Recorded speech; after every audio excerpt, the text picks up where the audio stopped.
je m'appelle Raphaël Dion, j'ai 16 ans et durant mon enfance, j'ai beaucoup voyagé avec ma famille et ces expériences autour du monde m'ont permis d'avoir une très grande ouverture d'esprit. C'est pourquoi j'aimerais encourager d'autres familles à réaliser le même genre d'expérience, mais malheureusement, beaucoup de parents s'empêchent de partir à l'aventure avec leurs enfants à cause de l'organisation quand même très exigeante que demande un long voyage familial. C'est pourquoi j'ai créé ce vidéo guide qui démystifie les différents aspects de l'organisation d'un long voyage familial. Dans cette vidéo, 3 familles qui ont beaucoup voyagé vous conseilleront sur différents aspects. La famille Côté-Dussault a voyagé presque une année complète autour du monde avec leurs enfants Florence et Nicolas. De nombreux voyages ont suivi par la suite.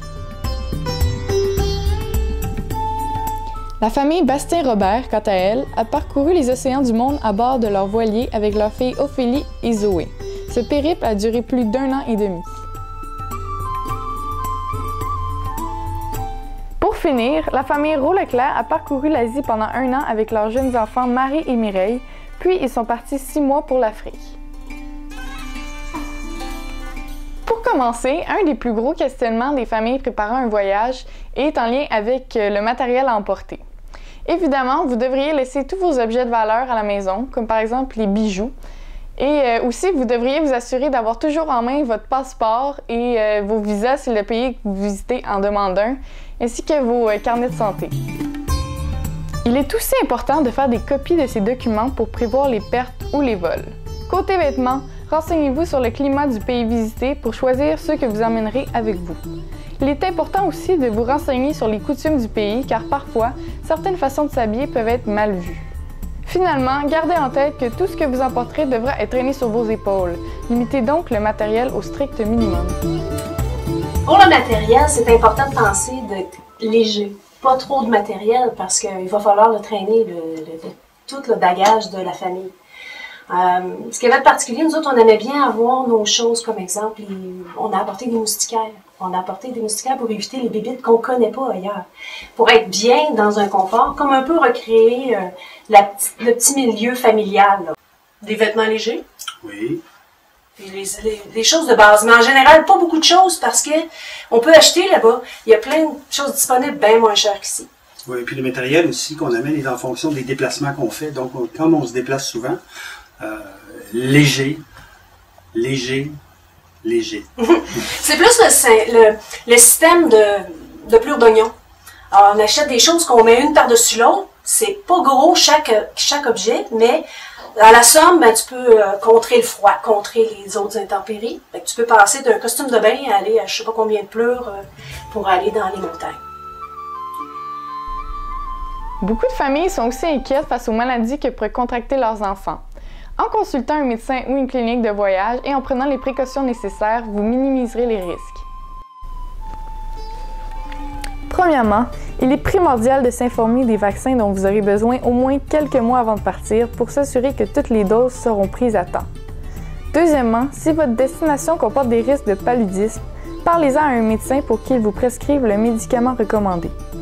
Vous devriez aussi emporter des filets traités à l'anti-moustique pour accrocher au-dessus de votre lit et ainsi éloigner les insectes. Sur place, pour éviter les maladies, il vaut mieux boire de l'eau embouteillée, ne consommer que des boissons scellées sans glaçons, manger des fruits et légumes avec pelure et se nourrir dans des restaurants achalandés. Évitez aussi la déshydratation en buvant constamment de l'eau. Et pour finir, en cas d'imprévu, vous devriez traîner dans vos bagages une trousse de premiers soins et des médicaments de base. Bien, en fait, la santé, c'est un élément qui est préoccupant parce que un des trucs, moi, comme maman, qui partait en bateau, que j'ai réussi à vaincre mes peurs, c'est plutôt de faire semblant que ça n'existerait pas. Je me suis dit, on va se préparer au cas où ça arrive, on va se préparer au pire. Et ça, curieusement, se préparer au pire, ça fait baisser le stress. Donc, qu'est-ce qu'on fait s'il arrive telle affaire, plutôt que de dire « Ah non, ça n'arrivera pas, ça n'arrivera pas ». Et plus on était préparé, plus le stress baissait. À chaque fois qu'on a eu une urgence, on a été traité de façon impeccable. Donc, sachant ça, je pense que c'est rassurant. Organiser un long voyage familial est excitant pour les parents, mais les enfants ont eux aussi besoin de préparation. Pour les initier à ce qui les attend, vous pouvez préparer leur bagage avec eux et leur montrer des objets ou des images provenant des destinations que vous allez visiter. De plus, si les enfants sont plus vieux, leur faire choisir une destination est une excellente façon de les impliquer dans l'organisation. Les enfants étant en 4e et 6e année, l'hiver avant de quitter, mon père avait offert aux enfants un livre, Les merveilles du monde expliquées aux enfants. Et lorsqu'on avait décidé un peu de l'itinéraire, à chaque fois on sortait un peu le livre pour montrer aux enfants, ben là on va aller voir la Grande Muraille de Chine, on va s'en aller en Australie voir le centre, on va aller aux îles Galapagos, on va voir le Machu Picchu. Alors toutes les grandes merveilles du monde sont expliquées aux enfants dans ce livre-là. Et les enfants avaient aussi un peu leurs idées des choses qu'ils voulaient voir avec leurs yeux d'enfant. Ben moi, je voulais aller à la Tour Eiffel à Paris parce que je l'avais vu dans le livre puis je trouvais que ça avait l'air vraiment beau. Je me souviens d'ailleurs qu'on était en bateau en se dirigeant vers la statue, pas la Tour Eiffel. Je me souviens que Florence a dit en apercevant le haut de la tour, c'est le plus beau jour de ma vie. Moi, je voulais... en premier, je voulais aller en Jordanie, puis sauf que les billets d'avion ne permettaient pas, on pouvait pas y aller. Donc finalement, on a décidé d'aller en Chine. Puis moi, ce que je voulais voir là-bas, c'était la Grande Muraille. Puis ouais, c'est ça, moi j'ai vraiment aimé ça. Donc ce petit livre-là qu'on avait nous permettait un peu d'initier les enfants, à les préparer à ce qu'on allait voir. Parler un petit peu de géographie aussi, voir dans quel sens on allait voir, dans quel ordre on allait voir ces beautés-là, ces merveilles-là. Côté communication, il est évident que de se retrouver dans un pays étranger dont on ne connaît pas la langue peut être inquiétant. C'est pourquoi c'est important de connaître les mots de base dans le dialecte local avant d'y mettre les pieds. Non seulement cela réduit le stress de se retrouver en territoire inconnu, mais en plus, les locaux sont souvent beaucoup plus accueillants envers des étrangers faisant un effort pour s'intégrer. Aussi, ne sous-estimez jamais le pouvoir des enfants. Ils attirent souvent la sympathie des gens. Ce que j'ai aimé là, quand on est parti en voyage, c'est que je me suis fait beaucoup d'amis. Puis à chaque place, il y avait plein d'enfants, puis on se trouvait des amis. Puis même si on parlait pas la même langue, on pouvait communiquer pareil, puis on se trouvait des jeux. Puis je dirais que surtout au Cap-Vert, il y avait des enfants qui nous approchaient puis qui voulaient devenir nos amis.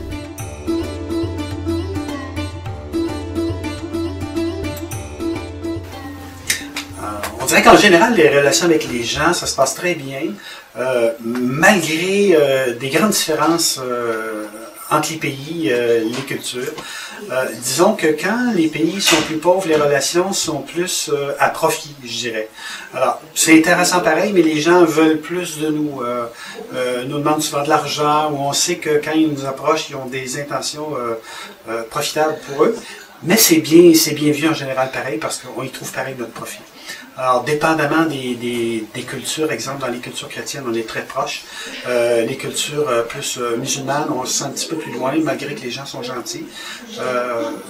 En général, ça se passe bien. On n'a jamais été arnaqué, donc, première des choses. Alors, ça se passe très bien. Toi, tu avais une petite anecdote ou une sensation plus pour l'Égypte? Oui, en fait, pour l'Égypte, qui est un pays musulman, c'est sûr que nous, ma soeur, ma mère et moi, en tant que femmes, on s'est sentis un petit peu... il y avait comme un petit malaise, en fait. Donc, à vous faire regarder constamment. Oui, c'est ça. On n'est pas habitué ici à un regard porté sur nous comme ça. Mais à part ça, dans les autres pays, ça s'est super bien passé. Même en Inde, les gens étaient vraiment sympathiques. À Bali aussi, on a été très bien intégrés dans la société. Donc ça, c'est juste en Égypte qu'il y a eu vraiment un malaise en tant que tel, mais c'était le seul pays. C'est le seul pays où on a vraiment senti qu'il y avait... On était moins... Et je dirais en plus que comme la langue véhiculaire, même presque indépendamment des pays, la langue véhiculaire maintenant c'est l'anglais. Donc comme on parle un peu anglais, c'est facile de faire des contacts. Donc ça va bien de ce côté-là. Les gens me demandent souvent si on a dû reprendre notre année scolaire en revenant de voyage. La réponse est non. Il est possible de faire l'école à vos enfants sur la route. Il suffit juste de contacter l'école qui vous donnera les renseignements sur le sujet. Ils vous indiqueront si vos enfants devront passer des examens au retour et si vous devrez envoyer les travaux réalisés en cours de route. Pour être le professeur de son enfant, il est primordial d'avoir une bonne compréhension des objectifs à atteindre et des critères d'évaluation. Heureusement, la direction de l'école pourra vous éclairer à ce propos. De plus, traîner un petit ordinateur portable contenant les manuels scolaires numérisés est un excellent moyen d'alléger son sac. Aussi, rappelez-vous que plus l'enfant est jeune, plus il sera facile de réaliser son éducation en voyage. Une fois les détails réglés avec l'école, réalisez un échéancier pour vous assurer de ne prendre aucun retard. Alors, le dernier voyage qu'on a fait, on était parti 6 mois, on a fait plusieurs pays. Alors, Marie était en secondaire 2 et Mireille en 6e année. Alors, ce qu'on a fait, on a tout numérisé les livres qu'on avait sur 2 petits PC et on a fait l'école en chemin. Donc, au début, on était un peu plus assidus et à la fin, beaucoup moins. On était plus dans le voyage que dans l'étude. Malgré tout, au retour, faut pas penser qu'on fait beaucoup d'efforts pareils. Tout va bien, ça se fait bien, et le retour s'est très bien passé. Marie, donc, elle a manqué 6 mois à l'école, la moitié de l'année. Elle a passé des très bonnes notes à la fin, Mireille aussi. Donc, je pense que ce côté-là, au niveau éducation en voyage, faut pas s'en faire. D'accord, ça demande des efforts, donc une certaine rigueur, pareil, de tous les jours, malgré que ça s'est estompé tout le long en continuant le voyage. Là, à la fin, on étudiait presque plus. C'était plus dans nos corps. Oui, mais en fait, le truc, c'est juste de planifier son temps, en fait. Moi, ce que j'avais fait, c'est que j'avais fait une grille avec tout ce que j'avais à faire pendant mes 6 mois, en fait. Puis, je me disais, OK, ouais, je vais peut-être en faire 1 heure aujourd'hui si j'ai le temps, sinon je vais reprendre, mettons, 2 heures demain. Donc, c'est ça, fait que j'ai clenché mon programme, je sais pas, en 2 mois, 3 mois, j'avais juste de la révision à faire, là. Fait que ça va super bien, puis il faut pas être inquiet parce que on a le temps. Moi, ce que j'aimais, c'est que on pouvait faire l'école n'importe où, comme sur le bord des plages, dans des piscines, au pied des pyramides. Finalement, sachez qu'il est réalisable de faire un long voyage familial, même pour les non-millionnaires comme nous. Il suffit juste de séparer le budget en différentes parties. Il y a les allocations quotidiennes, les transports, les souvenirs, les imprévus et les activités spéciales. Donc, le budget, en fait, faut comprendre, premièrement, qu'on a décidé qu'on allait faire ce voyage-là.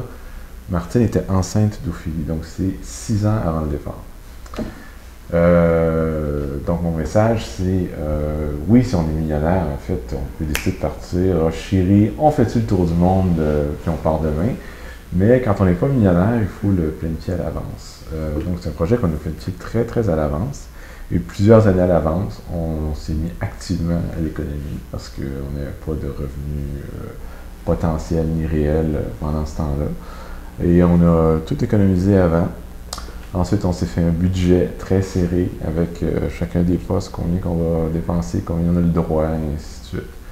Dans le cas d'un bateau, ben, ce qui est un des avantages, c'est le fait qu'on vit à la maison tout le temps. Donc, qu'est-ce qui coûte cher dans les voyages, les restaurants? Et les hôtels, mais là, il n'y a pas d'hôtel, il n'y a pas de restaurant.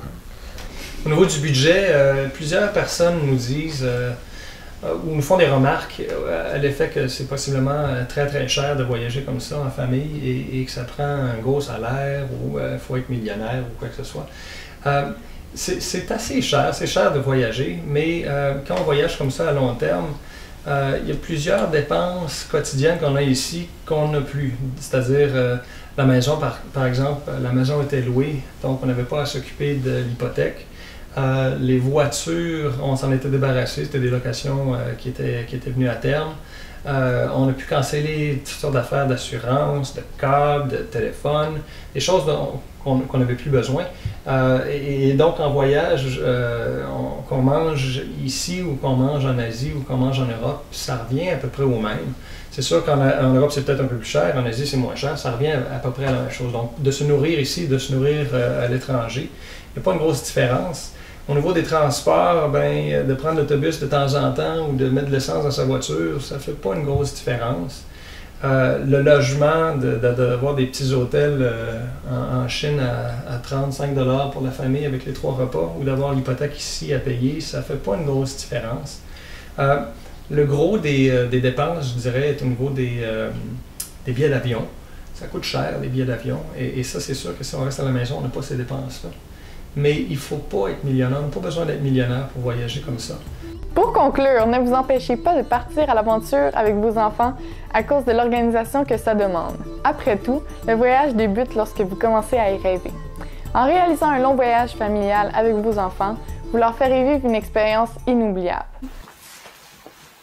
Alors, voyager en famille, ben, c'est extraordinaire. C'est super enrichissant, on se retrouve, on est proches. Je me rappelle qu'au début, quand on voyageait avec les enfants, quand ils étaient tout petites, les filles, on couchait, même si on avait les moyens, ben, on couchait les 4 dans le même lit. Donc, il y avait une promiscuité, une union de la famille qui était extraordinaire. Ça, je souhaite ça à tout le monde. Puis voir tes enfants grandir là-dedans, voir d'autres cultures, bouffer d'autres bouffes qu'on ne connaît pas nous, malgré les difficultés, bien entendu. Exemple, en Inde, les filles cherchaient de la pizza. Alors, mangez pas de pizza en Inde, elle n'est pas mangeable. Alors, je dirais, l'argent, les cultures, et tout ça, il faut y aller avec les familles, c'est super.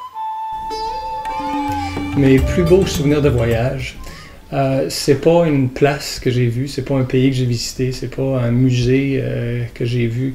C'est d'abord, je suis fier de dire je suis allé à tel endroit, j'ai visité tel pays. Je suis surtout fier que mes enfants puissent dire ça aussi. Je suis fier d'avoir offert ça à mes enfants.